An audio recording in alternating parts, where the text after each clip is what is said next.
Oh my god, what a fight. What a knockout. Incredible. Leigh Wood knocks out Josh Warrington in the 7th round, the dying seconds of the 7th round, in a come from behind, out of nowhere knockout in what was a tremendous fight. This fight had no boring rounds. They didn't take a backward step. They let the shots go from the opening round. No feeling out. Styles blended together well, as we thought they would. Tremendous. Going into this fight, I was picking Leigh Wood to win by knockout, but I picked it with no great degree of certainty. Because I thought to myself, okay, Leigh Wood is probably, although he's older, I would hazard a guess he's slightly fresher. I hazard that guess. Say it with no great degree of confidence. Into this fight, the first round. It wasn't a feeling out round, but Leigh Wood was doing well at range. Josh Warrington started well and then kind of just dropped off a little bit. So from that first round, you look at it and you'd say, who would you give it to? They both had their moments. I don't like giving even rounds. I just don't. I've always been like that. I always want to give it to someone. So I just gave it to Leigh Wood. No issue someone giving it to Warrington. Second round, better round for Leigh Wood. Landed the right hand. Landed a lovely uppercut through the guard as Warrington was coming in. And I was thinking to myself, that's the punch that Leigh Wood should focus on.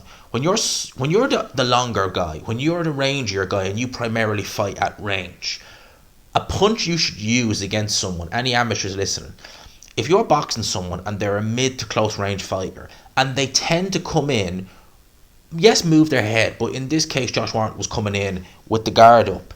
If you're doing that, you're open to an uppercut. If you blind them with that jab, take a little half step in and come with the uppercut, you're going to find your mark more often than not. Leigh Wood should have done that. He didn't do it enough. But he was able to walk Warrington onto an uppercut in the second round. Won the second round pretty clearly, right? And then the fight just flipped, where Warrington started to put his foot on the gas. You got to bear in mind, Warrington is a fighter who's primarily fought for the IBF over the last 5 years. With the IBF, you have to do the 10-pound rehydration on the morning of the fight, which will take away from you. It'll deplete you a little bit more. Warrington's a fighter who relies on fitness. The WBA have no such rule. So he was going in fully hydrated. So you see in the third round, he turned to fitness up that level. And he started letting the shots go. He was stunning Leigh Wood, more so than hurting him. The shots that were going in, it kind of struck me that, okay, they're not probably devastatingly painful. They're not devastatingly buzzing Leigh Wood. But they're getting his attention. They're certainly doing that. And that's what I was feeling Warrington was doing. He swole Leigh Wood's eye, just kind of under the eyelid, and then actually was able to open a cut. But he was reckless once again with the head. Reckless again, once again with the head, Josh Warrington. And I say reckless.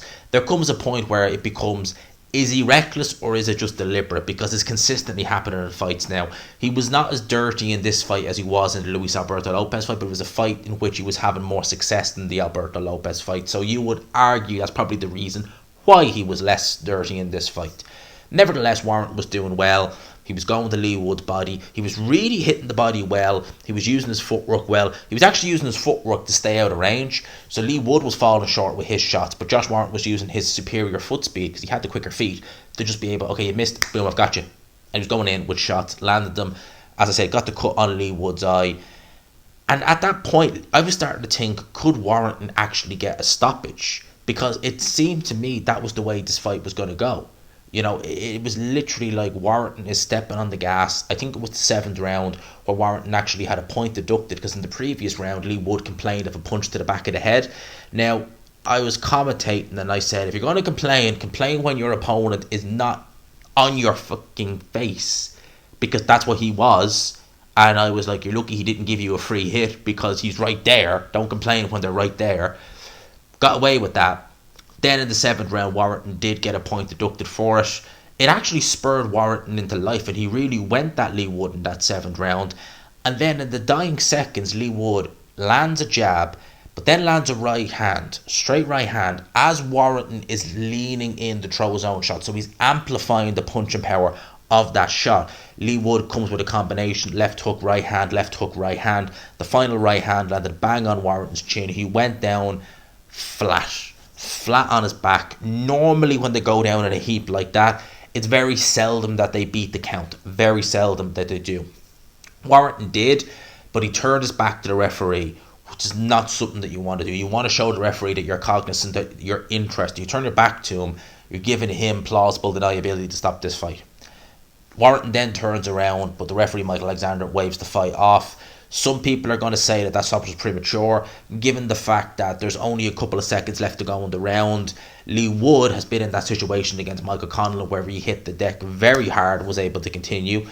Some would argue that the fight should be let go on. It wasn't. Warrington was devastated. A fight that he was winning pretty comfortably in the midway stage of the fight, to be stopped like that just out of the blue made a cardinal sin. I got the impression that he wasn't respectful enough of Leigh Wood's punching power, which was definitely there. He obviously just thought, okay, he can't hurt me. Big mistake. Never think that. He did. Got hurt, got dropped, got taken out. And Leigh Wood, the contrasted, celebrated like this was the night of his life, like he won the world title all over again. Tremendous night for him.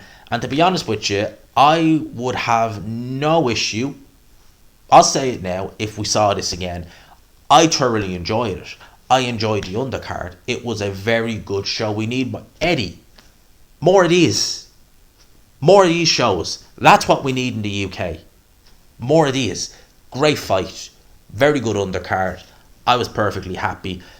But I would love to see this fight again. The styles gelled together beautifully. The atmosphere in there looked electric. It looked tremendous. It really did. And I want to see this fight again. I'd love to see it again. Obviously, there's mandatory issues. Warrington, should he even have got this title shot? That is a question. And to be honest with you, the answer is no, he shouldn't have, because he was coming off the back of a loss. But the fact of the matter is, we got a great fight out of it. We really did. Let me know your thoughts in the comments below. I hope you enjoyed the video, people. Smash the like button if you could. Hit subscribe, of course, if you haven't already. I hope to like the new standard and new camera. For now, I will leave you with that. Smash the like button. Subscribe. Peace.